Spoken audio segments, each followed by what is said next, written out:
Hello students, કેમ છો? બધા મજામાં? EMRS જગાના. મારો વોઇસ આવે છે?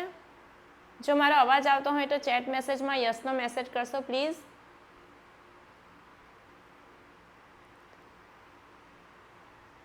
મારો વોઇસ આવે છે?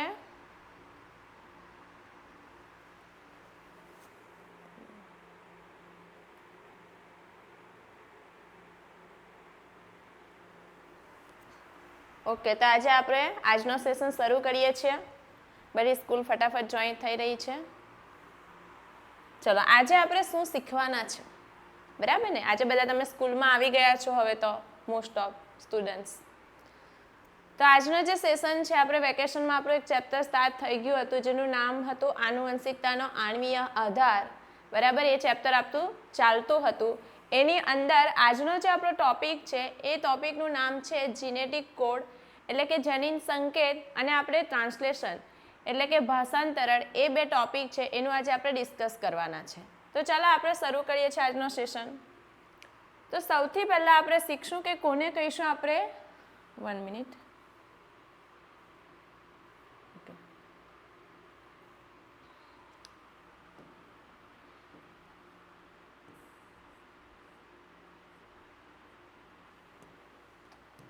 તો સૌથી પહેલા આપણે શીખશું કે આપણે જનીન સંકેત કોને કહીશું.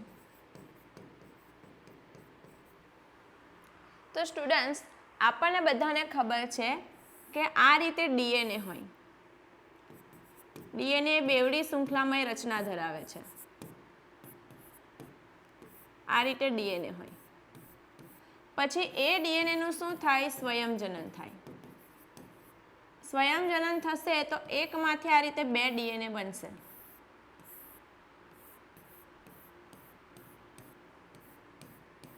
આ બંને પણ ડીએનએ છે. પછી શું થાય સ્ટુડન્ટ્સ? એ જે 2 ડીએનએ છે તો એ ડીએનએની અંદરથી શું થશે? પ્રત્યાંકનની પ્રક્રિયા થશે. આની પણ પ્રત્યાંકનની પ્રક્રિયા થશે અને એમાંથી શું બનશે? તો એકલ શૃંખલામય શું બને છે? એમઆરએનએ. આ રીતે એમઆરએનએ બનશે. તો આજે આપણે જનીન સંકેત શીખવાના છે. એનો આના સાથે શું સંબંધ છે એની આપણે જો ચર્ચા કરીએ તો અહીંયા તમે જોઈ શકો છો કે આ જે ડીએનએ છે એ ડીએનએ પર શું આવેલી હશે? ન્યુક્લિયોટાઇડ. આ રીતે અહીંયા બધી ન્યુક્લિયોટાઇડ લાગેલી હશે. એડેનિન, થાઇમિન, સાઇટોસિન, ગ્વાનિન, એ બધી ન્યુક્લિયોટાઇડ આવેલી હશે. પછી એનું સ્વયંજનન થશે એટલે એ જ ન્યુક્લિયોટાઇડ જે છે, બરાબર, એનો અનુક્રમ થવાનો છે અહીંયા, અને અહીંયા પણ ન્યુક્લિયોટાઇડ જ આવવાની છે. મતલબ સ્વયંજનનમાં પણ શું થાય છે કે એક ન્યુક્લિયોટાઇડ જે છે એ પણ ન્યુક્લિયોટાઇડમાં પરિવર્તિત થશે અને 2 ડીએનએ બનશે. જ્યારે પ્રત્યાંકન થશે ત્યારે પણ શું છે કે આ જે ડીએનએ છે એના પર બી ન્યુક્લિયોટાઇડ જ છે, બરાબર? તો એમાંથી પણ એમઆરએનએ બનવાનું છે, એમાં પણ શું છે? ન્યુક્લિયોટાઇડ જ છે, બરાબર? ડીએનએ જે છે એ પણ શું છે? એક ન્યુક્લિયક એસિડ જ છે. આરએનએ જે છે એ પણ શું છે? ન્યુક્લિયક એસિડ જ છે. તો સ્ટુડન્ટ શું થશે કે આપણે જે સ્વયંજનન શીખી ગયા કે જેમાં શું થાય છે કે એક ડીએનએમાંથી 2 ડીએનએ બને, મતલબ કે એક ન્યુક્લિયક એસિડમાંથી બીજું ન્યુક્લિયક એસિડ બને છે. ન્યુક્લિયોટાઇડ ન્યુક્લિયોટાઇડમાં પરિવર્તિત થાય છે. એનું જ્યારે પ્રત્યાંકન થાય છે ત્યારે એમઆરએનએ બને છે, બરાબર? એ પણ શું છે? ન્યુક્લિયક એસિડ જ છે. તો જ્યારે સ્વયંજનન અને પ્રત્યાંકન બંને પ્રક્રિયા થાય છે ત્યારે શું થાય છે કે એક ન્યુક્લિયક એસિડ છે એ બીજા ન્યુક્લિયક એસિડમાં પરિવર્તિત થાય છે, બરાબર? અને એ પણ કયા સિદ્ધાંતથી પરિવર્તિત થશે? પૂરકતાના. તો આ પૂરકતાના સિદ્ધાંતથી એક ન્યુક્લિયક એસિડ બીજા ન્યુક્લિયક એસિડમાં ફેરવાશે તો તેને આપણે સરળતાથી સમજી શકશું. પરંતુ જ્યારે મતલબ શું થઈ રહેલું છે કે આની આનુવંશિક માહિતી છે ડીએનએ એ વહન પામીને એમઆરએનએ પાસે ગયેલી છે. હવે એ આનુવંશિક માહિતીની અભિવ્યક્તિ ક્યારે થશે? તો આ જે mRNA છે, mRNA એમાંથી શું બનશે? પ્રોટીન. આ પ્રોટીન બને તો લક્ષણની અભિવ્યક્તિ થાય.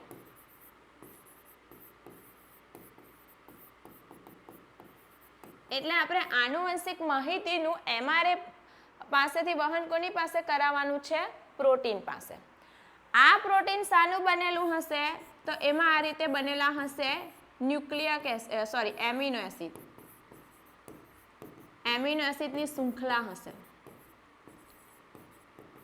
તો સ્ટુડન્ટ્સ આપણે શું કરવાનું છે કે આ જે ન્યુક્લિયક એસિડ એટલે કે mRNA છે એની પાસે ન્યુક્લિયોટાઇડ છે, એ ન્યુક્લિયોટાઇડને આપણે ફેરવવી પડશે એમિનો એસિડમાં, તો પ્રોટીન સિન્થેસિસ થશે અને એ પ્રક્રિયાને આપણે શું કહીશું? ભાષાંતર.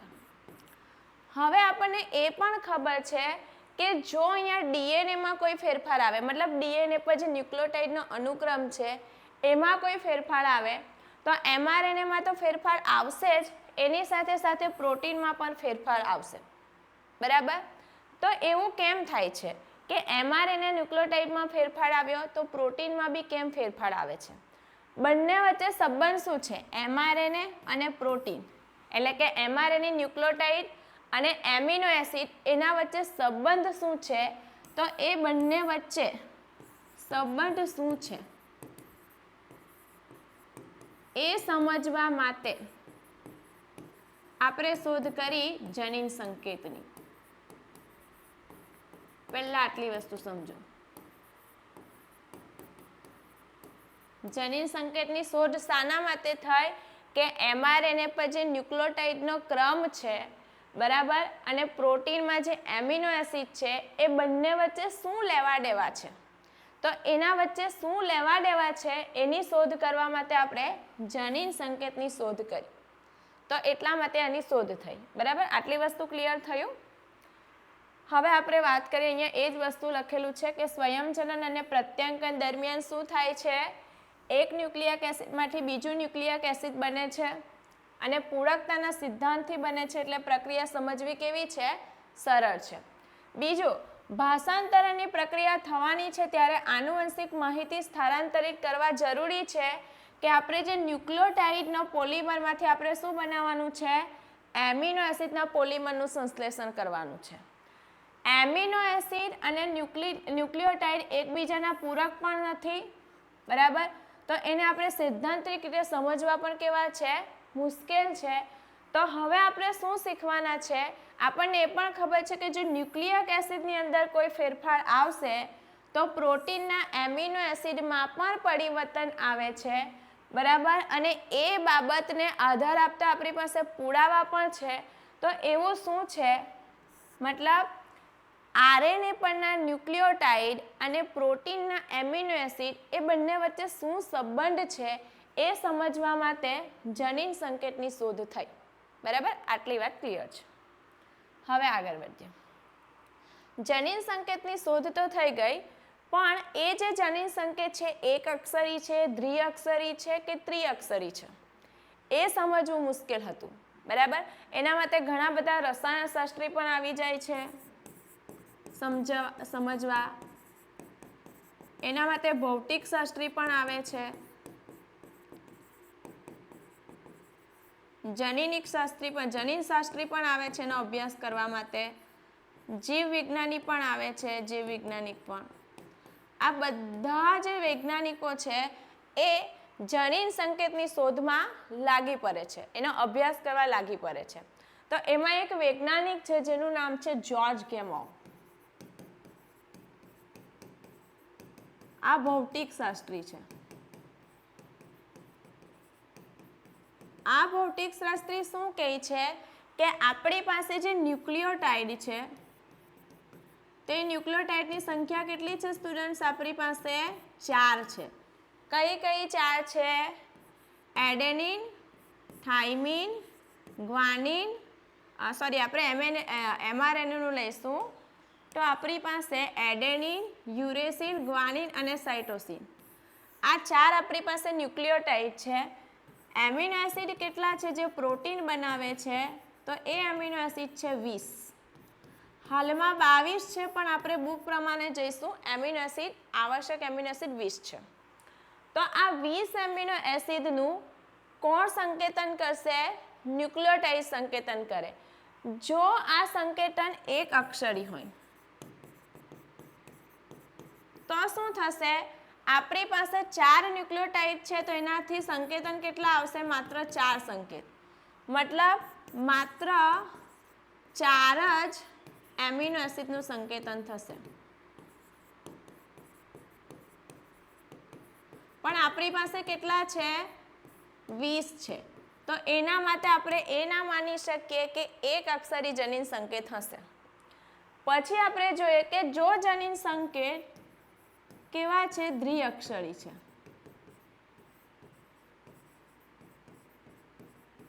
તો આપણે ન્યુક્લિયોટાઇડ લઈએ દ્વિઅક્ષરી એટલે આ રીતે UC AG બરાબર. મતલબ અહીંયા આપણે દ્વિઅક્ષરી એટલે 4 નો વર્ગ. તો આપણી પાસે જનીન સંકેત કેટલા આવશે? 16. અહીંયા આકૃતિમાં તમે જોઈ શકો છો કે UU CU એવી રીતે આપણી પાસે 16 જનીન સંકેત છે. આપણી પાસે એમિનો એસિડ કેટલા છે? 20 એમિનો એસિડ છે. તો 20 માંથી 16 એમિનો એસિડનું તો સંકેતન થઈ જશે કે જો જનીન સંકેત દ્વિઅક્ષરી હશે તો. બાકીના 4નું શું? બરાબર. એટલા માટે આપણે એ પણ નહીં લઈ શક્યા કે જનીન સંકેત દ્વિઅક્ષરી છે. તો પછી જ્યોર્જ ગેમાવે શું કીધું કે જે જનીન સંકેત છે એ ત્રિઅક્ષરી હોવા જોઈએ. ત્રિઅક્ષરી એટલે 4નો આપણે ઘન કરીએ તો 64 થાય. આટલા જનીન સંકેત હોવા જોઈએ. હવે સ્ટુડન્ટ તમે અહીંયા જોઈ શકો છો કે આપણી પાસે એમિનો એસિડ 20 છે, તો 64 જનીન સંકેત તો વધારે પડતા છે. પણ આપણે દ્વિઅક્ષરીમાં ઓછા થઈ જાય છે અને ત્રિઅક્ષરીમાં વધી જાય છે. પરંતુ 64 ની અંદર આપણે બધા લઈ શકશું એમિનો એસિડ. એટલા માટે પછી આ ત્રિઅક્ષરી જનીન સંકેતને સ્વીકારવામાં આવ્યું. પરંતુ એની સાબિતી આપવી પણ ઘણી મુશ્કેલ હતી. તો ઘણા બધા વૈજ્ઞાનિક છે જે લાગી પડે છે એની સાબિતી આપવા માટે.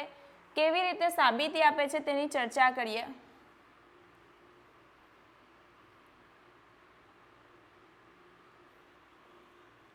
One minute. તો એના માટે શું કરે છે? એક વૈજ્ઞાનિક છે જેનું નામ છે માર્શલ નીરેનબર્ગ.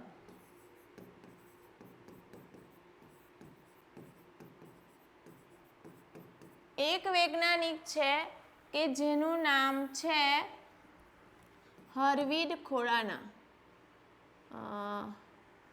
હરગોવિંદ ખોરાના. એક મિનિટ. હા, હરગોવિંદ ખોરાના. આ એક વૈજ્ઞાનિક છે. અને ત્રીજા એક વૈજ્ઞાનિક છે જેનું નામ છે સવેરો ઓકાઓ. આ 3 વૈજ્ઞાનિક છે. તો આ 3 વૈજ્ઞાનિક છે આપણને શું સાબિત કરવા માટે મદદ કરે છે કે જનીન સંકેત ત્રિઅક્ષરી છે. કેવી રીતે એમણે સાબિત કર્યું? તો જે માર્શલ નીરેનબર્ગ છે એમણે શું કરેલું? તો માર્શલ નીરેનબર્ગ જે છે એમણે કોષમુક્ત પ્રણાલી, કોષની પણ કેવી કોષમુક્ત પ્રણાલીની શોધ કરી. બરાબર. અને તેની અંદર એને પ્રોટીન સંશ્લેષણ કરાવ્યું. એટલે પ્રોટીન સંશ્લેષણ થઈ શકે એવી કોષમુક્ત પ્રણાલીની શોધ કરી. કોણે? માર્શલ નીરેનબર્ગે. હરગોવિંદ ખોરાનાએ કોની શોધ કરેલી? તો હરગોવિંદ ખોરાનાએ બનાવ્યું કૃત્રિમ mRNA. અને કૃત્રિમ mRNA પણ કેવું બનાવેલું? તો સમપોલિમર. સમપોલિમરનો મતલબ શું થશે? એની અંદર ન્યુક્લિયોટાઇડ બધી સરખી હશે. અથવા એને બીજું શું બનાવેલું? સહપોલિમર. આ 2 એમણે બનાવ્યું. જાતે બનાવેલું છે મતલબ કે એની ઉપર ન્યુક્લિયોટાઇડનો જે ક્રમ હશે આપણને ખબર હશે. સવેરો ઓકાએ શું કર્યું? એક ઉત્સેચક શોધ્યો. જે ઉત્સેચકનું નામ શું હતું? તો એનું નામ હતું પોલીન્યુક્લિયોટાઇડ ફોસ્ફોરાયલેઝ. આ ઉત્સેચક શોધ્યો. એને આપણે બીજું શું નામ કહીએ છીએ? સવેરો ઓકાઓ ઉત્સેચક. આ ઉત્સેચક શું કામ કરે છે? તો આ ઉત્સેચક કોઈ પણ જાતની ટેમ્પલેટ શૃંખલાનો ઉપયોગ કર્યા વગર mRNA બનાવે છે. શું કરે છે? ટેમ્પલેટ વગર mRNA સંશ્લેષણ કરે છે આ ઉત્સેચક. તો એમણે બધાએ અલગ અલગ શોધ કરી નાખી અને પછી આપણને સમજાવવાના પ્રયત્ન કરેલા છે કે જનીન સંકેત ત્રિઅક્ષરી છે. કઈ રીતે સમજાવ્યું તે આગળ જોઈએ. તો શું કર્યું એમણે? જે કોણે કોષમુક્ત પ્રણાલી બનાવેલી છે? માર્સેલ નીરેનબર્ગે. બરાબર ને? માર્સેલ નીરેનબર્ગે શું કરેલું છે? પ્રોટીન સંશ્લેષણ માટે કોષમુક્ત પ્રણાલી મતલબ કેવી પ્રણાલી થશે કે જે કોષ નથી. બરાબર, એટલે કે કોઈ બીકર લીધું હશે કે કોઈ બીજું બાહ્ય સાધન લીધેલું હશે. તો આ છે કોષમુક્ત પ્રણાલી. કોણે શોધેલી છે? માર્સેલ નીરેનબર્ગે. આ પ્રણાલીની અંદર શું કરવામાં આવ્યું? તો આવી રીતે એની અંદર સંવર્ધન માધ્યમ ભરવામાં આવ્યું. પછી કયા વૈજ્ઞાનિક છે કે જેણે આપણને શું બનાવીને આપેલું છે? કૃત્રિમ mRNA બનાવેલું છે. કેવી રીતે બનાવ્યું? તો એમણે પહેલા શું કર્યું? આની અંદર UPTS નાખ્યું, સોરી UTPS નાખ્યું. UTPS એટલે શું થશે? યુરિડીન ટ્રાઇફોસ્ફેટ. મતલબ કે અહીંયા જે બી ન્યુક્લિયોટાઇડ નાખી એ બધી સરખી ન્યુક્લિયોટાઇડ નાખી. કઈ? યુરિડીન. આ ન્યુક્લિયોટાઇડ આની અંદર ઉમેરી. આ રીતે બધા યુરિડીન ઉમેરી દીધા. પછી જે વૈજ્ઞાનિક છે સવેરો ઓકાએ જે ઉત્સેચક શોધેલો તે ઉત્સેચક આમાં ઉમેરવામાં આવ્યો. જે ઉત્સેચકનું નામ શું છે? સવેરો ઓકાઓ ઉત્સેચક, અથવા આપણે એને શું કહીશું? પોલીન્યુક્લિયોટાઇડ ઉત્સેચક. આ ઉત્સેચક આમાં ઉમેરવામાં આવ્યો. તો હવે અહીંયા શું થાય છે? આ કોષમુક્ત પ્રણાલીની અંદર આ બધી જે યુરિડીન મતલબ કે જે ન્યુક્લિયોટાઇડ છે એ ન્યુક્લિયોટાઇડ બરાબર અહીંયા પ્રક્રિયા અહીંયા બતાવું છું. એ બધી ન્યુક્લિયોટાઇડ આ રીતે જોડાઈ જાય છે. આની અંદર આ પ્રક્રિયા થાય છે ને આ જે પોલિમર બને છે એને આપણે કહીશું સમપોલિમર. બરાબર, કારણ કે બધી યુરિડીન ન્યુક્લિયોટાઇડ છે અને એની અંદર આ રીતે mRNA બનાવે છે. કોણ બનાવવામાં મદદ કરશે? પોલીન્યુક્લિયોટાઇડ ઉત્સેચક આ બધી યુરિડીનને આ રીતે જોડતું જશે. 1 મિનિટ. આ રીતે જોડતું જશે અને mRNA બનાવશે આ સમપોલિમર. પછી એની અંદર આ રીતે આ સમપોલિમર બનશે. તો શું કરવામાં આવશે? એ સમપોલિમર જે બન્યું એનો અભ્યાસ કરવામાં આવશે. પછી એ mRNA જે બનેલું છે એમાંથી બનશે આ રીતે પ્રોટીન. તો એ જે પ્રોટીન બનશે એ પ્રોટીનનો અભ્યાસ કરવામાં આવશે. આ બન્યું પ્રોટીન. તો અહીંયા શું જોવામાં આવશે કે જો અહીંયા આપણે યુરિડીન 9 નાખેલી હતી તો અહીંયા જે પ્રોટીન બને છે એની અંદર એમિનો એસિડ કેટલા છે? 3 છે. મતલબ કે 3 ન્યુક્લિયોટાઇડ ભેગી થાય છે અને એક એમિનો એસિડ બનાવે છે કે જે સાબિત શું કરે છે? જનીન સંકેત ત્રિઅક્ષરી છે. આ વસ્તુ સાબિત થાય છે નથી. બીજી વસ્તુ કે આ સમપોલિમર બનેલો એમાં એમણે પહેલા જે યુરિડીન બનેલી તો આ એમિનો એસિડ જેટલા બી બનેલા બધા કયા હતા? ફિનાઇલ એલેનિન. તો સૌથી પહેલો જનીન સંકેતથી જે એમિનો એસિડની શોધ કરેલી એ ફિનાઇલ એલેનિન હતો ને એ શોધ કરનાર વૈજ્ઞાનિક કોણ છે? એક તો નીરેનબર્ગ છે અને એક બીજા વૈજ્ઞાનિક છે જેનું નામ છે મેથાઈ. આમણે આ શોધ કરેલી. પછી બીજો પ્રેક્ટિકલ શું કરવામાં આવ્યું સ્ટુડન્ટ? આ યુરિડીન તો નાખેલું હતું એની અંદર નાખવામાં આવ્યું સાઇટોસિન. શું નાખવામાં આવ્યું? કઈ ન્યુક્લિયોટાઇડ? સાઇટોસિન. તો એનાથી શું થયું? એની અંદર જે mRNA બન્યું તેમાં આવી રીતે કોડિંગ થયું. આવી રીતે કોડિંગ થયું ને એની અંદર જે પ્રોટીન બન્યું તેમાં આ રીતે એમિનો એસિડ જોડાયેલા હતા. આ એમિનો એસિડ છે. તો આમાં કેવી રીતે એમિનો એસિડ હતા? તો જેમાં CUC હતું ન્યુક્લિયોટાઇડ, તો એમાં જે હતો એ હતું લ્યુસીન એમિનો એસિડ. જેમાં UCC હતું એ હતું સેરીન. એવી રીતે લ્યુસીન, સેરીન, આવો એક આપણને mRNA બન્યું જેને આપણે કહીશું સહપોલિમર. આ રીતે હરગીટ ખોરાનાએ આ રીતે કૃત્રિમ mRNA બનાવેલું, બરાબર, એનું આપણે એનાલિસિસ કરેલું. અને આ mRNA એટલે કેવું mRNA છે કે જેમાં હવે આપણને ખબર છે કે એમાં અહીંયા આપણે યુરિડીન ઉમેરેલી હતી એટલે આપણને ખબર હશે કે એમાં જેટલી બી ન્યુક્લિયોટાઇડ હશે એ યુરિડીન છે. આપણે પછી આનો અભ્યાસ કર્યો, એમિનો એસિડ કયા બને છે અને કેટલી ન્યુક્લિયોટાઇડ એક એમિનો એસિડમાં આવે છે, ને એના પરથી સાબિત થયેલું કે જનીન સંકેત ત્રિઅક્ષરી છે. આટલી વસ્તુ ક્લિયર થયું સ્ટુડન્ટ્સ? ચેટ મેસેજમાં યસનો મેસેજ કરો અને સ્કૂલને રિક્વેસ્ટ છે કે વિડીયો ઓન રાખશો તો મને ખ્યાલ આવશે. સમજ પડી? જગ્ગાના અમારે સમજ પડી આ થિયરીમાં? જનીન સંકેત ત્રિઅક્ષરી છે, કેવી રીતે સાબિત થયું તે? ઓકે, ચાલો આગળ વધીએ છીએ. હવે આપણે શું શીખવાના છે કે જે જનીન સંકેત ત્રિઅક્ષરી સાબિત થઈ ગયું, બરાબર, તો આપણી પાસે કેટલા બનેલા હતા? જનીન સંકેત 64 હતા. તો એનું અહીંયા એક ટેબલ આપેલું છે, બરાબર, જેમાં ટોટલ 64 જનીન સંકેત છે અને જે 20 પ્રકારના એમિનો એસિડનું સંકેતન કરે છે તેની આપણે ચર્ચા કરવાના છે.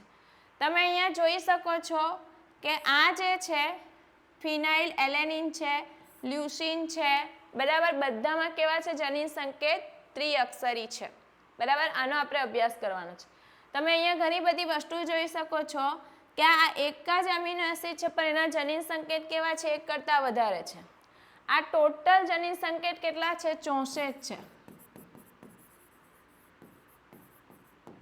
એમાંથી તમે અહીંયા જોઈ શકો છો કે આ જે 3 જનીન સંકેત છે એ કોઈ એમિનો એસિડનું સંકેતન નથી કરતા.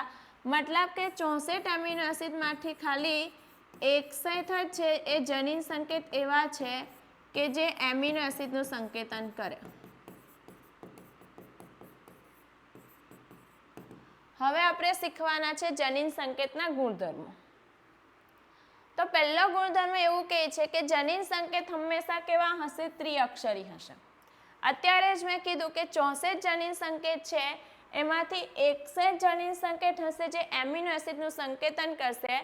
બાકીના શું કરશે? 3. તો 3 જે છે એ સમાપ્તિ સંકેત છે. તમે અહીંયા જોઈ શકો છો આ 3 જે છે કેવા છે? સ્ટોપ જ્યાં લખેલું છે એ સમાપ્તિ સંકેતન છે, એટલે પ્રક્રિયાની સમાપ્તિ કરાવવાના છે, બરાબર.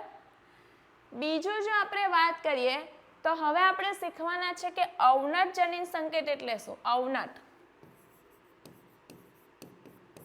તો અવનત જનીન સંકેત એટલે શું થશે સ્ટુડન્ટ? તમે અહીંયા એક ઉદાહરણ આપું છું કે આ લ્યુસીનને જોઈ શકો છો. લ્યુસીનમાં તે કેટલા જનીન સંકેત છે? 1, 2, 3, 4, 5 અને 6. તો અહીંયા તમે જોઈ શકો લ્યુસીન એક જ એમિનો એસિડ છે. કેટલો છે? એક જ એમિનો એસિડ, પણ એના જનીન સંકેત કેટલા છે? 6 છે. તો જેની અંદર એમિનો એસિડ એક જ છે પણ એના જનીન સંકેત કેવા હોય? આવી રીતે એક કરતાં વધારે હોય, એને આપણે કહીશું અવનત જનીન સંકેત.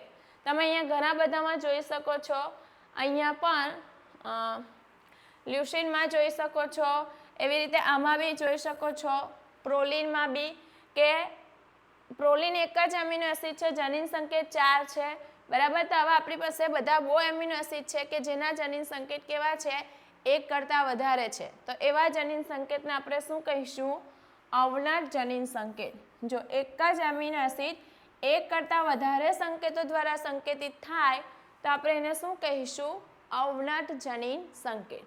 આગળ mRNA પર જે જનીન સંકેત છે એટલે શું થશે? આ રીતે mRNA છે, એના ઉપર આ રીતે જનીન સંકેત આવેલા છે.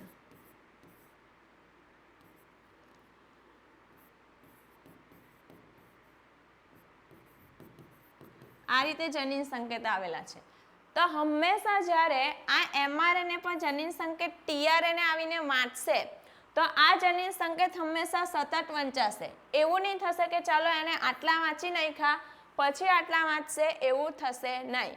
mRNA પર જે જનીન સંકેત છે એ હંમેશા સતત વંચાય છે, બરાબર, એમાં કોઈ વિરામ હોતો નથી. હવે આપણે શીખવાના છે કે જનીન સંકેત છે એ સર્વવ્યાપી છે. શું છે? જનીન સંકેત સર્વવ્યાપી છે. સર્વવ્યાપીનો મતલબ શું થશે સ્ટુડન્ટ? કે એક ઉદાહરણ આપણે લઈ લઈએ અહીંયાથી જ આપણા ચાર્ટમાંથી, કે ચાલો આપણે લઈ લીધું એક ઉદાહરણ લ્યુસીન, CUC છે. આ જનીન સંકેત શું કરે છે? લ્યુસીન એમિનો એસિડનું સંકેતન કરે છે. તો આ એમિનો એસિડ મતલબ CUC કોઈ માણસમાં હોય, કોઈ પ્રાણીમાં હોય, કોઈ સૂક્ષ્મજીવમાં હોય, જે બી હોય બધામાં CUC હંમેશા લ્યુસીન એમિનો એસિડનું સંકેતન કરશે.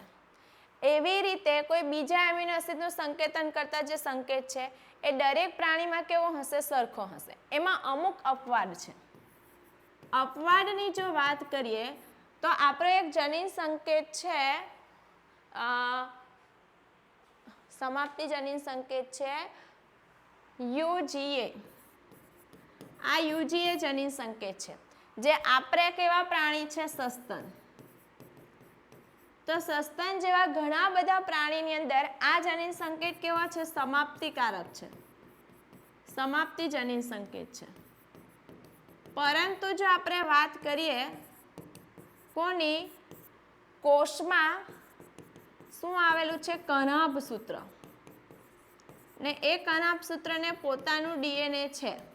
તો એ કણાભ સૂત્રના DNAમાં જે RNA બનશે એમાં આ UGA, બીજું ઈસ્ટ જેવી ફૂગમાં અને અમુક પ્રજીવોમાં એમાં આ જે જનીન સંકેત છે એ શું કરે? એમાં એ સમાપ્તિ સંકેત નથી, પણ એમાં એ ટ્રિપ્ટોફેન એમિનો એસિડનું સંકેત કરે. આ અપવાદ છે. બાકીના બધા કેવા છે? સર્વવ્યાપી છે.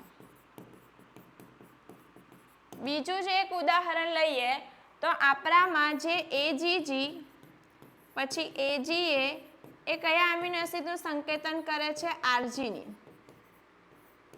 પણ આ એમિનો એસિડ આ જે કણાભ સૂત્રનું DNA છે એની અંદર કોનું સંકેતન કરશે? સમાપન સંકેત કામ કરશે. એમાં એ આર્જિનિનનું સંકેતન કરતા નથી. તો આ અમુક અપવાદ છે. બાકીના બધા જનીન સંકેત સર્વવ્યાપી છે, એટલે દરેક સજીવમાં સરખા જ હશે, બરાબર. આ વસ્તુનું ધ્યાન રાખવાનું. તો અહીંયા છે જનીન સંકેત સર્વવ્યાપી છે, મતલબ કે બેક્ટેરિયાથી લઈને મનુષ્ય સુધીમાં ટ્રિપલ યુ હંમેશા ફિનાઇલ એલેનિન એમિનો એસિડનું સંકેતન કરશે.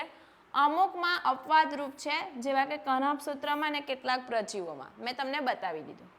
બીજું એક જનીન સંકેત છે અહીંયા, કયો? તો એ જનીન સંકેત છે AUG. આ જનીન સંકેત બેવડા કામ કરે છે. કેવી રીતે બેવડા કાર્ય કરશે? તો એક તો એ પ્રારંભિક કારક છે, આ એક કામ છે એનું, અને બીજું એ પણ એક એમિનો એસિડનું સંકેતન કરે છે જેનું નામ છે મિથિયોનિન. તો તમે કોઈ પણ mRNA જોશો, બરાબર, આ રીતે કોઈ પણ mRNA હશે એમાં પ્રારંભિક સંકેત હંમેશા AUG જ હશે, બીજો હોતો નથી. તો આ AUGનું બે કામ છે, એક તો મિથિયોનિન એમિનો એસિડનું સંકેતન કરશે અને બીજું mRNA પર એ પ્રારંભિક સંકેત હશે. તો આ છે એનો ગુણધર્મ.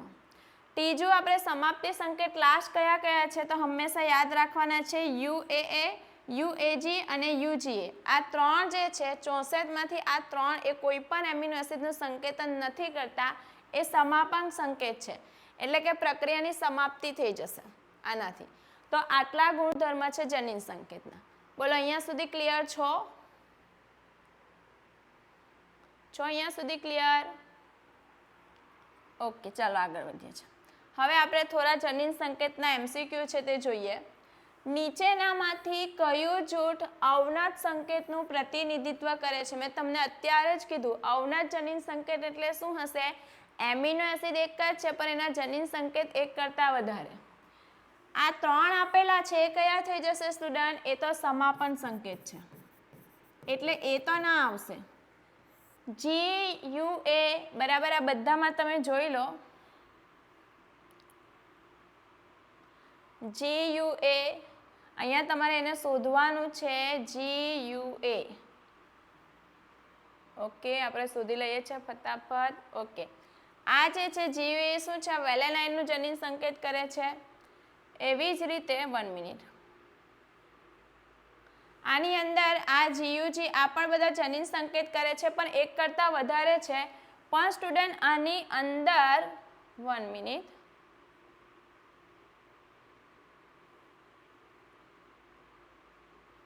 આ જે જનીન સંકેત છે, આ જનીન સંકેત એ શું છે? લ્યુસીન. બરાબર, લ્યુસીન એમિનો એસિડનું સંકેતન કરે છે. આટલા બધા જનીન સંકેત લ્યુસીન એમિનો એસિડનું સંકેતન કરશે એટલે એ કહેવાશે અવનત જનીન સંકેત. બરાબર, આગળ વધીએ. નીરેનબર્ગ અને મેથાઈ દ્વારા શોધાયેલું પ્રથમ જનીન સંકેત કયું હતું? મેં અત્યારે તમને કીધું ફિનાઇલ એલેનિન. કયું છે? ફિનાઇલ એલેનિન. એના માટે ટ્રિપલ UU છે. આ પ્રથમ જનીન સંકેત હતું. આગળ આપણે જોઈએ અવનત સંકેત કહેવામાં આવે છે. કેમ આપણે એને અવનત સંકેત કહીશું? પહેલું, સંકેતન પછી તરત જ અવનત થાય છે એવું કંઈ થતું નથી. એક જ સંકેતન દ્વારા એક કરતાં વધુ એમિનો એસિડ થાય, ખોટી વસ્તુ છે. એમિનો એસિડ એક હશે, સંકેતન વધારે હશે. તો આમાં આપણો જવાબ આ થઈ જશે C. બરાબર, આગળ જો નીચેનામાંથી કયું સમાપક સંકેતનું કાર્ય કરે છે? આપણી પાસે 3 છે તેમાં આ UAG કયા કયા છે? UAA, પછી UGA અને UAG. આ 3 સમાપક સંકેત છે તો આ થઈ જશે. આ તો પ્રારંભિક સંકેત છે અને આ બંને અલગ અલગ એમિનો એસિડનું સંકેતન કરે છે. આગળ જો આપણે જોઈએ જનીન સંકેતના ચેક બોર્ડમાં તમામ 20 આવશ્યક એમિનો એસિડના સંકેતન માટે કેટલા સંકેતોનો ઉપયોગ કરવામાં આવે? તો આપણી પાસે ટોટલ સંકેત કેટલા છે? 64, પણ એમાંથી 3 સમાપન સંકેત છે તો આપણે કેટલા સંકેતનો ઉપયોગ કરશું? 61. તો આનો જવાબ આપણો થઈ જશે C. બરાબર, આગળ વધો. પ્રારંભિક અને સમાપન સંકેતો કયા છે? ચલો ફટાફટ જવાબ આપો. આ પહેલો જવાબ આપણી સામે છે. AUG હંમેશા પ્રારંભિક સંકેત છે, બીજા કોઈ હોતા નથી. અને UGA શું થઈ જશે? સમાપક સંકેત. તો આપણો જવાબ થઈ જશે. તો આટલી વસ્તુ આપણે જોઈ કોની અંદર? જનીન સંકેતમાં. તો અહીંયા આપણે એક ટોપિક પૂર્ણ થાય છે જનીન સંકેત. અહીંયા સુધી ક્લિયર છો? બરાબર, એક્ઝામ માટે બહુ મહત્વનો ટોપિક છે, ખાસ કરીને એના ગુણધર્મ એ તમારે ખાસ યાદ રાખવાના છે. ચલો આગળ વધીએ છીએ. હવે આપણે શું શીખવાના છે? હવે આપણે શીખવાના છે ભાષાંતર. ભાષાંતર શું છે એની થોડી ચર્ચા કરીએ. તો તમે અહીંયા જોઈ શકો છો આ DNA છે. બરાબર, એ DNA માંથી બીજું DNA બને જેને આપણે શું કહીએ છીએ? સ્વયંજનન. એક DNA માંથી 2 DNA બને એને શું કહેવાય? સ્વયંજનન. પછી આ રીતે DNA હશે તે બંને શૃંખલા છૂટી પડશે ને બંનેમાંથી એક શૃંખલા ટેમ્પલેટ શૃંખલા તરીકે કામ કરશે અને શું બનાવશે? mRNA, જેને આપણે શું કહીશું? પ્રત્યાંકન. તો આપણી જે જનીનિક એટલે કે આનુવંશિક માહિતી DNA પરથી કોની પાસે જતી રહી છે? RNA પાસે જતી રહી છે. હવે આપણે આનુવંશિક માહિતીને અભિવ્યક્ત કરવા માટે આપણે એમાંથી શું બનાવવું પડશે? પ્રોટીન. તો અહીંયાથી શું બનવાનું છે? RNA એટલે mRNA. આ રીતનું mRNA હશે. બરાબર, અહીંયા બધી ન્યુક્લિયોટાઇડ લાગેલી હશે. આ ન્યુક્લિયોટાઇડ જે છે આગળ જતાં શું બનાવશે? આ રીતે એમિનો એસિડ બનાવશે. તો આ ન્યુક્લિયોટાઇડ જે છે બરાબર એક અનુક્રમમાં ગોઠવાશે, tRNA એને ઓળખશે, એને અનુરૂપ એમિનો એસિડ લાવશે અને એમિનો એસિડ એક પેપ્ટાઇડ બંધથી જોડાઈ જશે. કયા બંધથી? પેપ્ટાઇડ. ને જે બનશે જેને આપણે કહીશું પોલીપેપ્ટાઇડ. પોલીપેપ્ટાઇડ મતલબ એની અંદર એક કરતાં વધારે પેપ્ટાઇડ બંધ છે એને જ આપણે બીજું શું કહીશું? પ્રોટીન. તો આ જે mRNA છે એમાંથી જે એમિનો એસિડનું બહુલીકરણ થાય અને એ એમિનો એસિડ શું થાય? પેપ્ટાઇડ બંધથી એકબીજા સાથે જોડાય ને કોનું સંશ્લેષણ થાય? પ્રોટીનનું. એ જે પ્રક્રિયા છે જેને આપણે કહીશું ટ્રાન્સલેશન એટલે ભાષાંતર. સમજ પડી? સિમ્પલ ભાષામાં mRNA માંથી આપણે બનાવવાના છે પ્રોટીન. એ જે પ્રક્રિયા છે એને શું કહેવાશે? ભાષાંતર. ને કેવી રીતે બનશે? તો આ mRNA પર શું આવેલું છે? ન્યુક્લિયોટાઇડ આવેલી છે. આ ન્યુક્લિયોટાઇડ જે છે એના અનુરૂપ એમિનો એસિડ અહીંયા જોડાશે પેપ્ટાઇડ બંધથી અને બનાવશે પ્રોટીન. એ પ્રક્રિયા એટલે ભાષાંતર. અહીંયા કયા એમિનો એસિડ બનશે, મતલબ કે પ્રોટીનની અંદર કયા એમિનો એસિડ આવશે એનો આધાર છે કે અહીંયા ન્યુક્લિયોટાઇડનો અનુક્રમ કઈ રીતે છે એના પર આધાર રાખશે. તો જો ભાષાંતર કેવી પ્રક્રિયા છે કે જેમાં એમિનો એસિડનું બહુલીકરણ થશે અને પોલીપેપ્ટાઇડનું નિર્માણ થાય, મતલબ પ્રોટીનનું નિર્માણ થાય. એમિનો એસિડનો ક્રમ કયો હશે એનો આધાર છે mRNA પર આવેલા બેઝના અનુક્રમ પર. ને આ એમિનો એસિડ કયા બંધથી જોડાયેલા છે એકબીજા સાથે? પેપ્ટાઇડ બંધ દ્વારા જોડાયેલા છે. એ પેપ્ટાઇડ બંધ બનવા માટે એને પણ શક્તિની આવશ્યકતા છે. તે શક્તિ કેવી રીતે આવશે તે આપણે આગળ શીખવાના છે. તો આ સિમ્પલ પહેલાંની પ્રસ્તાવના થઈ કે ભાષાંતર શું છે તે. બરાબર. હવે આપણે શીખીએ આગળ. હવે આપણે ભાષાંતર પ્રક્રિયા શીખવા પહેલાં કેવી રીતે mRNA માંથી પ્રોટીન બનવાનું છે, એ પ્રક્રિયા થવાની છે, તો એ શીખવા પહેલાં આપણે શીખવું પડશે. આપણે પહેલાં એ જાણવું પડશે કે એમાં શું શું જરૂરિયાત છે. જેવી રીતે તમે પ્રયોગશાળામાં પ્રયોગ કરો, બરાબર ને? પ્રયોગ કરો તો શું કરશો? પહેલાં એનો હેતુ, બરાબર? તેવી રીતે અહીંયા આપણો હેતુ છે. શું હેતુ છે? mRNA માંથી આપણે પ્રોટીન બનાવવાનું છે, મતલબ ભાષાંતર કરાવવાનું છે. હવે તમે જે રીતે પ્રયોગમાં જે પ્રેક્ટિકલ બુક હોય એમાં લખો કે એના માટે શું સાધન જોઈશે, તેવી રીતે આપણે જોઈ લઈશું કે આપણે ભાષાંતર પ્રક્રિયા કરાવવાના છે તેમાં શું જરૂરિયાત છે. તો ચાલો જરૂરિયાત જોઈએ. પહેલી જરૂરિયાત તો mRNA જોઈશે. શું જોઈશે? mRNA. કેવી રીતે? 1 મિનિટ. આ રીતે એક mRNA હશે અહીંયા, બરાબર? હવે જોજો શું છે તે. આ જે mRNA છે એનો આ 5' છેડો છે, આ એનો 3' છેડો છે. આ mRNA છે. તો પહેલી જરૂરિયાત આ છે. આ જે mRNA હશે તો એમાં અહીંયાથી હશે જનીન સંકેત, પ્રારંભિક સંકેત AUG હશે, વચ્ચે બીજા જનીન સંકેત આવેલા હશે અને છેલ્લે 3 માંથી કોઈ એક અહીંયા સમાપક સંકેત હશે. તો આ રીતે આખું mRNA હશે. એમાં આ જે વિસ્તાર છે આ બંને ખાલી વિસ્તાર દેખાય છે જેને આપણે કહીશું UTR.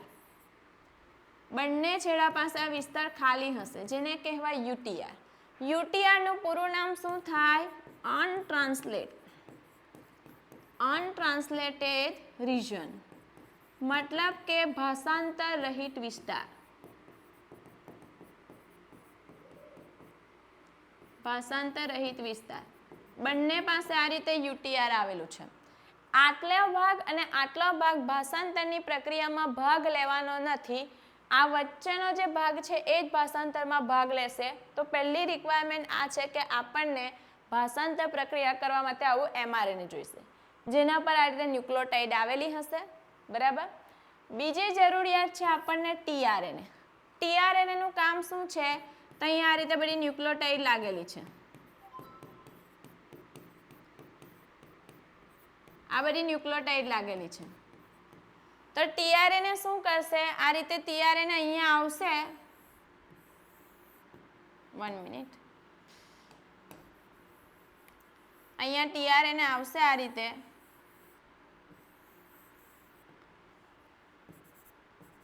એ શું કરશે? આ જે ન્યુક્લિયોટાઇડનો અનુક્રમ છે એને પહેલા વાંચશે. એને વાંચીને અહીંયા એનું પ્રતિસંકેતન કરશે. એટલે કે અહીંયા AUG છે તો અહીંયા U ની સામે પ્રતિસંકેતન એટલે અહીંયા A ની સામે U, અહીંયા A અને અહીંયા C. આ શું કર્યું? UAC. આ પ્રતિસંકેતન કરશે પછી અહીંયા એને અનુરૂપ એમિનો એસિડ લાવીને જોડશે, બરાબર? એ કામ કરશે. જે ભાષાંતરની પ્રક્રિયામાં પ્રોટીન બનાવવા માટે એમિનો એસિડ જોઈશે તે કોણ લાવશે? ટીઆરએનએ. કેવી રીતે? તો એમઆરએનએ પણ જે ન્યુક્લિયોટાઇડનો ક્રમ છે એને વાંચશે, પછી એમિનો એસિડ લાવશે અને અહીંયા જોડશે. એ કામ કરશે ટીઆરએનએ. એટલા માટે આપણને ટીઆરએનએ પણ જોઈશે. હવે ટીઆરએનએ એમિનો એસિડ લાવવાનો છે તો આપણે એને એમિનો એસિડ પણ આપવા પડશે. તો અહીંયા ત્રીજી જરૂરિયાત શું હશે? કે એને એમિનો એસિડ જોઈશે. એ એમિનો એસિડ ક્યાં પડેલા હશે? તો આ રીતે કોષ હશે, એનો આ કોષ રસ છે. તો આપણા જે 20 પ્રકારના એમિનો એસિડ છે જે અહીંયા પડેલા છે, તો ટીઆરએનએ અહીંયાથી એમિનો એસિડ લાવશે. બરાબર? તો એના માટે આપણને ત્રીજી વસ્તુ જોઈશે એમઆરએનએ. ચોથી વસ્તુ એક ખૂબ મહત્વની જોઈએ છે, જેના વગર પ્રક્રિયા શક્ય નથી. એનું નામ છે રિબોઝોમ્સ. આ બધા વગર જ શક્ય નથી એકચ્યુઅલી, પણ રિબોઝોમ્સ બી જોઈશે. તમે શીખી ગયા છો 11માં. રિબોઝોમ્સ શું છે? પ્રોટીન બનાવવાની ફેક્ટરી છે. તો આપણો સિદ્ધાંત શું છે? આપણે જે હેતુની વાત કરીએ, હેતુ શું છે? આપણે એમઆરએનએમાંથી પ્રોટીન બનાવવાનું છે. મતલબ કે આપણે એની ફેક્ટરી પણ લાવવી પડશે, અને એ ફેક્ટરી કોણ છે? રિબોઝોમ્સ છે. એ શું કરશે? ભાષાંતર પ્રક્રિયાને ઉત્તેજિત કરે. આપણે કોઈ પ્રક્રિયા કરાવીએ તો પ્રક્રિયકને નિપજમાં ફેરવશું. કોની મદદથી ફેરવશું? ઉત્સેચક, જે પ્રક્રિયાને ઝડપથી બનાવશે. તો અહીંયા પર રિબોઝોમ્સ શું કરવાનું છે? આ એમઆરએનએમાંથી શું બનાવવાનું છે? પ્રોટીન. તો અહીંયા રિબોઝોમ્સ એક ઉત્પ્રેરક તરીકે કામ કરવાનું છે. હવે જો આપણે રિબોઝોમ્સની વાત કરીએ, મેં અત્યારે તમને કીધું એ કોષીય ફેક્ટરી છે, પ્રોટીન સંશ્લેષણ માટે જવાબદાર છે. બીજું, એની રચનામાં આરએનએ પણ છે અલગ અલગ પ્રકારના, અને 80S પ્રકારના વિવિધ પ્રોટીન બનાવશે. આગળ જો આપણે રિબોઝોમ્સની વાત કરીએ તો રિબોઝોમ્સ જે છે એની પાસે 2 ઉપએકમ છે.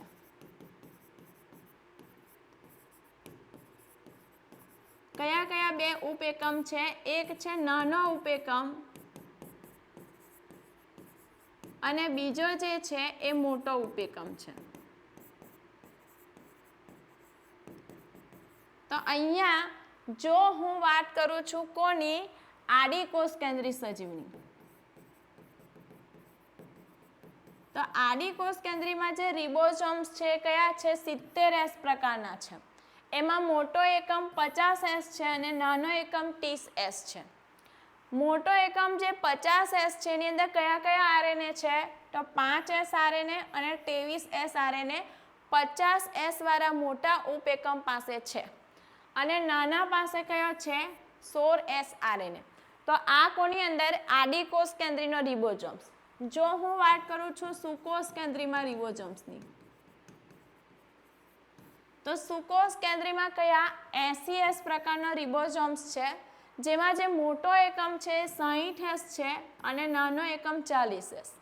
મોટા એકમમાં કયા આરએનએ છે? તો 5S આરએનએ, 5.8S અને 28.8S આરએનએ છે. અને નાના એકમ પાસે 18S આરએનએ છે. તો આ રીતે રિબોઝોમ્સ હશે. જો આડી કોષ કેન્દ્રી તો 70S અને સુકોષ કેન્દ્રી તો 80S. રિબોઝોમ્સ જે છે એ આ બંને ઉપએકમનું કામ શું છે? તો જ્યારે આપણે પ્રત્યાંકનની પ્રક્રિયા ભાષાંતરની પ્રક્રિયા જોઈશું, તો એ ભાષાંતરની પ્રક્રિયામાં આપણો પહેલો તબક્કો આવવાનો છે પ્રારંભ. તો એ પ્રક્રિયાની શરૂઆત કરાવવાના છે. તો આ રીતે જે એમઆરએનએ હશે, એમઆરએનએ, તો એના પર સૌથી પહેલા નાનો એકમ જોડાશે. આ નાના ઉપએકમનું કામ છે કે એ શું કરે છે? ભાષાંતરની પ્રારંભ તબક્કાની શરૂઆત કરે. આ એનું કામ છે નાના એકમનું. જો આપણે મોટા ઉપએકમની વાત કરીએ તો મોટા ઉપએકમનું કામ શું છે તે જો. મોટો ઉપએકમ આ છે, આ મોટો ઉપએકમ છે. એમાં તમે જોઈ શકો છો કે આ રીતે મોટો ઉપએકમ હશે તો એની પાસે 3 સાઇટ હશે. E સાઇટ, P સાઇટ અને A સાઇટ. તો પહેલા આપણે જો વાત કરીએ P સાઇટની, તો અહીંયા શું થવાનું છે કે આ રીતે એમઆરએનએ હશે, એના પર નાનો ઉપએકમ જોડાશે, તો અહીંયા આ રીતે બધા જનીન સંકેત લાગેલા હશે આવી રીતે. તો આ મોટો ઉપએકમ જે છે, નાનો ઉપએકમ જોડાઈ જાય પછી મોટો ઉપએકમ જોડાશે. અને કેવી રીતે જોડાય કે આ એની P સાઇટ છે, જેને આપણે કહીશું એની પેપ્ટિડાઇલ સાઇટ. આ પેપ્ટિડાઇલ સાઇટ શું કરશે, અહીંયા આનું સંકેત વાંચશે અને અહીંયા જોડાશે ટીઆરએનએ. એટલે પેપ્ટિડાઇલ સાઇટ પાસે ટીઆરએનએ જોડાશે. બરાબર, તો એ કામ છે એનું. બરાબર, એ સાઇટનું કામ શું છે, તો અહીંયા પણ ટીઆરએનએ જ જોડાવાનો છે, પણ અહીંયા કયો ટીઆરએનએ જોડાશે, જેનું આપણે એમિનો એસાઇલેશન કરવાના છે. એમિનો એસાઇલ મતલબ કે આવેશીકૃત ટીઆરએનએ અહીંયા જોડાવાનો છે. ટીઆરએનએ જોડાણ સ્થાન છે. તો આટલી વસ્તુ ધ્યાન આપો કે પી સાઇટે પ્રારંભિક ટીઆરએનએ જોડાવાનો છે. બરાબર, અહીંયા આપણે પેપ્ટાઇડ શૃંખલા બનતી જવાની છે. અહીંયા આવેશીકૃત ટીઆરએનએ એ સાઇટ પર જોડાવાનો છે. એનું કામ શું છે, તો તમે કશે જાઓ તો બે ગેટ હોય, એક ગેટ હોય જેમાં એન્ટ્રી કરવાનું અને બીજો ગેટ હોય જેમાં એક્ઝિટ કરવાનું. થિયેટરમાં તમને ખાસ જોવા મળે. તો અહીંયા ટીઆરએનએ છે જેની એન્ટ્રી અહીંયા થવાની છે. બરાબર, અને એક્ઝિટ અહીંયાથી થવાનો છે. એટલે જે ટીઆરએનએ હશે કે જે અહીંયા એમિનો એસિડ આપી દેશે અહીંયા, પછી જે ખાલી પડશે એ ખાલી કઈ બાજુથી બહાર નીકળી જશે, એક્ઝિટ સાઇડથી. તો આ મોટા એકમની આ 3 સાઇટ હશે. બરાબર, આ છે આપણી જરૂરિયાત. તો અહીંયા આપણે રિબોઝોમ્સ કેમ જોઈએ છે એ જોઈ લીધું. હવે આપણે જોવાના છે કે આપણી પ્રક્રિયા કરાવવાના છે, તો એના માટે બધા કારકો બી જોઈશે. તો 3 કારક જોઈશે. પહેલો કારક છે પ્રારંભ કારક, જેને IF એટલે ઇનિશિયેશન ફેક્ટર કહીશું. એ આપણું ભાષાંતરની પ્રક્રિયા પ્રારંભ કરાવવામાં મદદ કરશે. બીજો છે પ્રલંબન કારક છે, જે આપણે ભાષાંતર કરવાના છે તેનું પ્રલંબન પ્રેરવામાં મદદ કરશે. ત્રીજો જે છે એ સમાપ્તિ કારક છે, જે પ્રક્રિયાની સમાપ્તિ કરશે. તો આટલી જરૂરિયાત છે. જો રિપીટ કરું છું, કઈ કઈ જરૂરિયાત છે, mRNA જોઈશે, tRNA જોઈશે, એમિનો એસિડ જોઈશે, રિબોઝોમ્સ જોઈશે, અને બીજું શું જોઈશે, પ્રારંભિક કારક, પ્રલંબન કારક અને સમાપ્તિ કારક. આટલી આપણી ભાષાંતર પ્રક્રિયાની મતલબ જરૂરિયાત છે. હવે આપણે કયા કયા સ્ટેપથી ભાષાંતર પ્રક્રિયા કરવાના છે, સ્ટેપ જોઈ લઈએ. કયા કયા સ્ટેપ આવશે તે જો. પહેલો સ્ટેપ, એમિનો એસિડનું સક્રિય કરવું. કોષ રસ છે અહીંયા, આ કોષ રસમાં આ રીતે એમિનો એસિડ બધા પડેલા છે. પણ એ એમિનો એસિડ કેવા છે, પડેલા છે, તે નિષ્ક્રિય છે. તો સૌથી પહેલા આપણે એ જે એમિનો એસિડ છે એને શું કરવા પડશે, સક્રિય કરવા પડશે. તો પહેલો સ્ટેપ એ છે સક્રિય એમિનો એસિડ બનાવવાનો. આ સક્રિય એમિનો એસિડ બનાવી દઈશું. બીજો સ્ટેપ શું કરવાના છે કે અહીંયા આ સક્રિય એમિનો એસિડ બની ગયો છે, તો એનામાંથી આપણે પ્રોટીન બનાવવાનું છે. તો એને લેવા કોણ આવશે, tRNA. તો અહીંયા આવશે tRNA.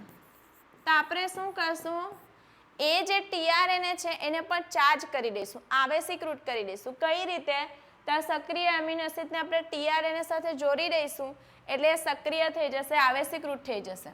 તો બીજો સ્ટેપ આપણો થઈ જશે tRNAનું આવેશીકરણ અથવા તો tRNA એમિનો એસાઇલેશન. એટલું પ્રક્રિયા થઈ જાય પછી ભાષાંતર પ્રક્રિયાની શરૂઆત થઈ જશે. પહેલા પ્રારંભ, પ્રલંબન અને પછી સમાપ્તિ, અને અંતે સમાપ્તિમાં આપણું શું બની જશે, પ્રોટીન બની જશે. બરાબર, તો ચાલો જોઈએ. પહેલો આપણે એમિનો એસિડનું સક્રિયકરણ થવું, એની અંદર શું થશે તે જો. આ રીતે એમિનો એસિડ છે. બરાબર ને, એમિનો એસિડની રચના તો તમને યાદ જ હશે. આ એમિનો એસિડ છે, પણ આ એમિનો એસિડ કેવો છે, હજુ સક્રિય એમિનો એસિડ નથી. તો આપણે શું કરવાના છે, એને આપણે એટીપી આપવાના છે, ઉર્જા આપવાના છે. એટીપીનું પૂરું નામ એડેનોસાઇન ટ્રાઇફોસ્ફેટ. અહીંયા એક ઉત્સેચક આવવાનો છે જેનું નામ શું છે, એમિનો એસાઇલ સિન્થેટેઝ. 1 મિનિટ હા.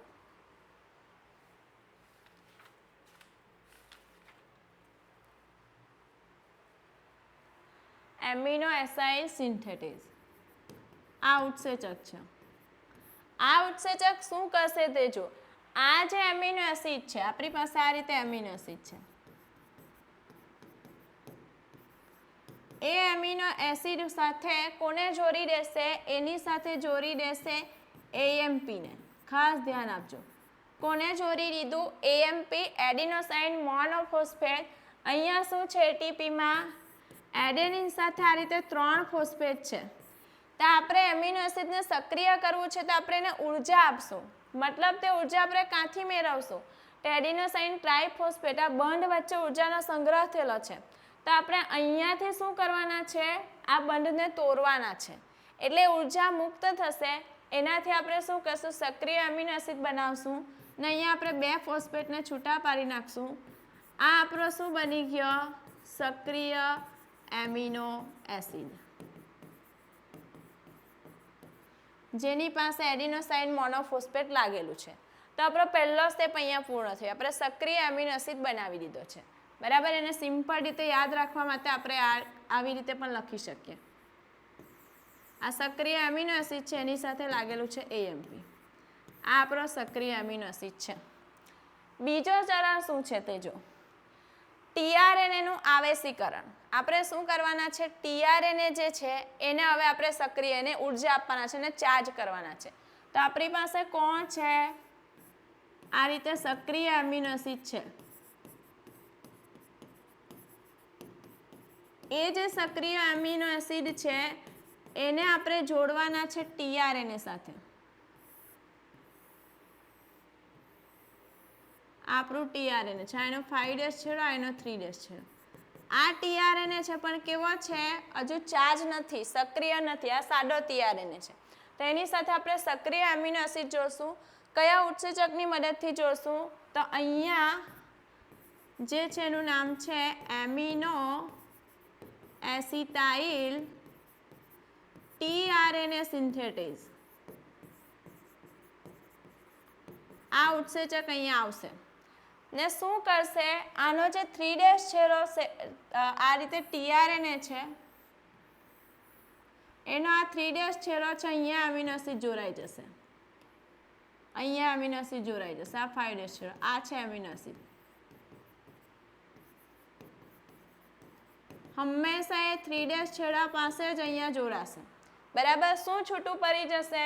તો અહીંયા છૂટું પડી જશે એએમપી, એડિનોસાઇન મોનોફોસ્ફેટ છૂટું પડી જશે. હવે આ જે આપણો ટીઆરએનએ થઈ ગયો એ કયો છે? આવેશીકૃત ટીઆરએનએ છે અથવા તો એમિનો એસાઇલ ટીઆરએનએ.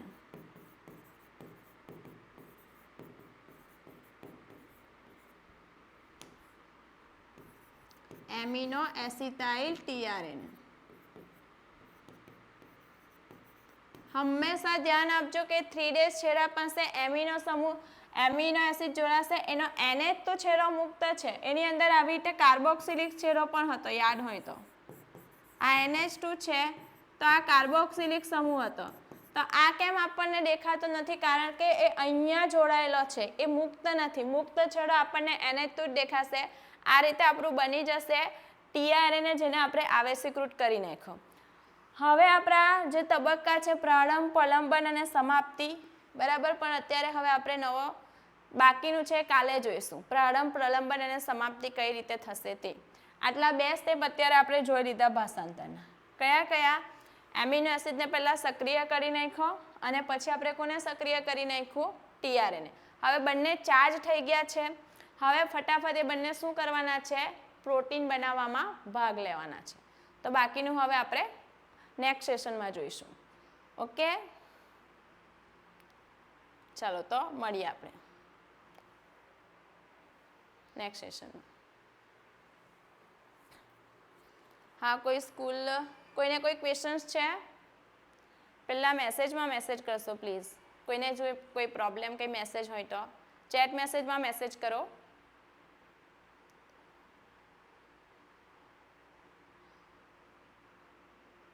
ઓકે, ચાલો તો આપણે નેક્સ્ટ લેક્ચરમાં મળીશું હવે.